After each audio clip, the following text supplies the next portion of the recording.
Isang umaga, ako'y tutulog-tulog pa. Inaantok pero kailangan gumising. Mag-isip-isip kung anong gagawin. Oh man, masama ang panahon dahil umaambon. Tara na't maglakad-lakad sa labas para bumili ng mainit na pandesal. 20 lang, sakto. Hati kami ng junakis ko. Syempre, alam na ang kasunod. Magtitimpla pala ako ng gatas na may kape. Ayan na nga, binuhusan ko, hinalo ko, at hinigop ko. Oh man, swak sa panlasang Pinoy. Pero teka, nakalimutan ko. Palang magsubo ng pandesal. Maghahanda ng sisyon ng almusal, naghiwa ng carrots, sibuyas na may halong tuna flakes, dinurog na cracker, sabay buhos ng carrots, pinatakan ng isang itlog, paminta, cornstarch, tinurog na cracker at imikos-mikos lang ng paulit-ulit hanggang sa sinindihan ko ang gas stove. Sabay prito ng isa, dalawa, tatlo, oh man, pak, luto na nga ang pang-almusal. You know, may kasama pang fried tokwa. Simple lang at masarap kapag may sausawang sukang maanghang. So pagkatapos namin kumain, papunta naman kami ngayon sa school.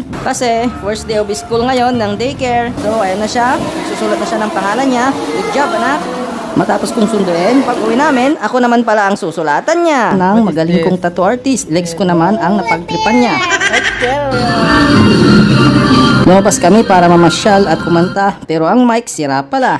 Di ko na malayan, hapon na pala. So bumili ako ng sitaw, pinutol-putol ko, sakto may itlog pugo dito. Habang abala ako sa pagbabalat nito, abala din pala ang magaling na batang ito sa pagkagat.